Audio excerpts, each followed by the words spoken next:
Si tout se passe bien, ce mardi aux environs de 23 h heure française, nous aurons à nouveau le plaisir d'assister à un vol test du duo Starship Super Heavy, vol qui s'annonce comme le dernier vol charnière avant l'arrivée du Starship de seconde génération d'ici début 2023. À cette occasion, je vous propose de voir ensemble les dernières actualités du programme, en passant par le Starship V2, le Starship lunaire, le second pas de tir et encore d'autres.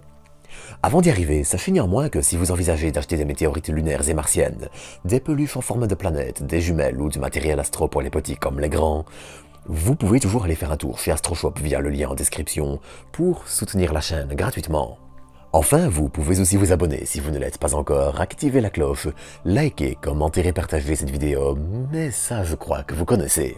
Allez, sur ce, j'ai déjà bien assez parlé, alors bienvenue à vous pour une nouvelle dose d'espace.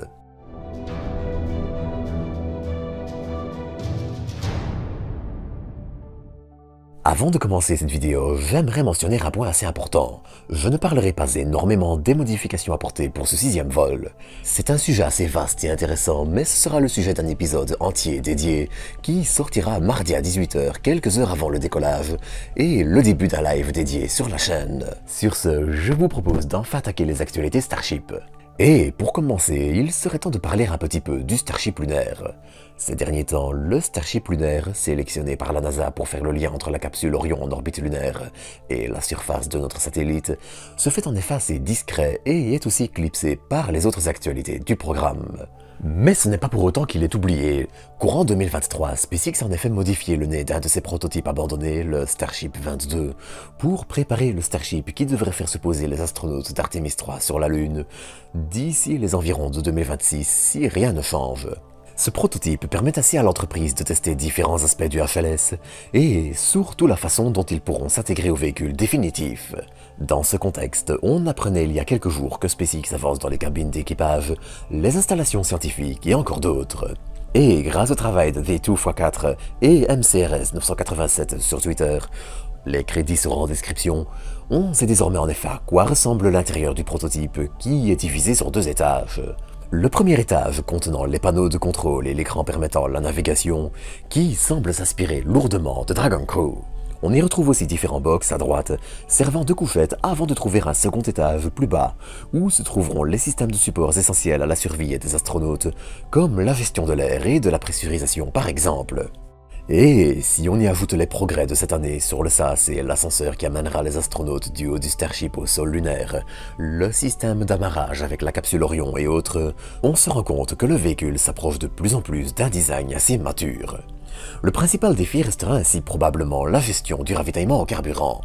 Pour rappel, pour atteindre la Lune, SpaceX prévoit de ravitailler le Starship lunaire en orbite terrestre, et ce à l'aide d'un Starship station-service lui-même ravitaillé par des Starships dédiés. Si ce choix est malheureusement forcé et il ne reste plus assez de carburant au Starship pour atteindre la Lune une fois qu'il est en orbite, il demandera aussi de régler quelques problèmes. Selon SpaceX, il faudra en effet compter plusieurs jours, voire quelques semaines, pour ravitailler entièrement un Starship. Ça obligera à stocker de grandes quantités de carburant cryogénique dans l'espace et à développer des technologies inédites pour refroidir le carburant en permanence. Ce sera donc un élément que SpaceX aimerait tester dès 2025, qu'il faudra suivre de très près et qui pourrait, en cas de pépin, avoir un impact important sur le calendrier d'Artemis. Et pour atteindre ses objectifs en termes de puissance et de capacité, le Starship devra aussi compter sur les moteurs Raptor V3 dont les promesses sont nombreuses. Un moteur plus léger, plus puissant, plus efficace, simplifié à l'extrême, et dont les essais semblent encore aussi se poursuivre. Alors que je parlais dans l'épisode précédent qui sera en écran de fin d'essais menés sur un moteur Raptor en le rallumant plus de 30 fois en quelques minutes, on allait voir le 5 novembre l'explosion d'un moteur Raptor V3 sur son stand d'essai de McGregor au Texas.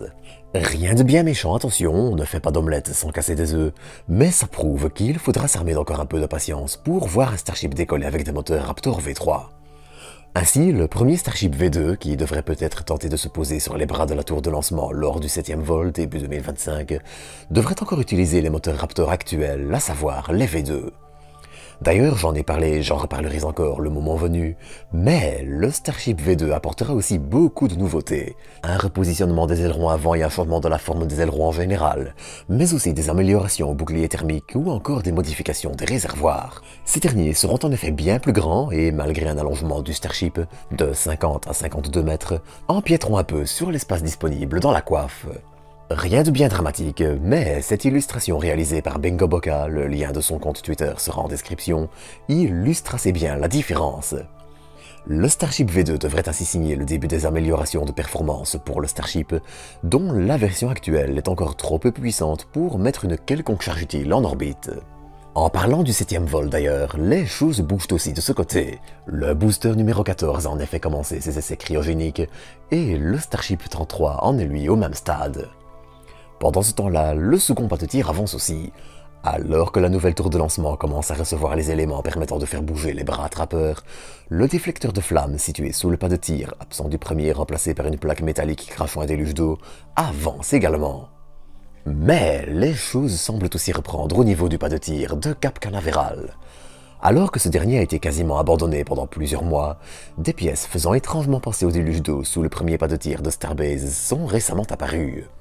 Si c'est encore difficile de l'affirmer, il semble donc que les travaux reprennent aussi enfin de ce côté, alors que les lancements depuis Cap Canaveral seront cruciaux pour atteindre la Lune. Dans un autre registre et pour l'instant banane du jour, on notera que le Starship 31, qui volera dans quelques jours, dispose d'un décal montrant une banane portant une banane à taille réelle pour illustrer la taille du Starship. Enfin, l'anneau dédié à la séparation à chaud repêché il y a quelques semaines est désormais stocké sur le même site que les débris du Booster 11, qui s'était posé en mer lors du 4e vol, même si on ne sait pas exactement ce que SpaceX va faire de ces anneaux et de ces débris. Si l'anneau de séparation à chaud devrait à l'avenir être réutilisable et ne plus être jeté dans l'océan, dans l'état actuel des choses, on remarque néanmoins assez facilement que le souffle des moteurs Raptor du Starship l'endommage lourdement. Il faudra probablement attendre la nouvelle génération de boosters Super Heavy, vers le 8e ou le 9e vol voire même plus, pour que l'abaissement des ailerons de Super Heavy, qui avaient aussi été déformés par le souffle du Starship, ainsi que la modification de cet anneau ne viennent enfin changer les choses. Enfin, pour terminer, le booster 12, qui avait été récupéré lors du vol précédent, est désormais de retour sur le site d'assemblage des Starship.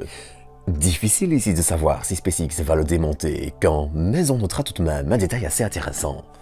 Les dommages subis sur l'un des ailerons lors du dernier vol ont été réparés et même si c'est extrêmement difficile à dire, on peut peut-être garder espoir pour que SpaceX tente de le remettre à feu ne serait-ce que pour une mise à feu statique, après avoir remplacé les moteurs Raptor déformés et abîmés. Même s'il faut aussi noter qu'en cas de réussite du prochain vol, l'utilisation du Booster 13, qui volera dans quelques jours, serait plus judicieuse.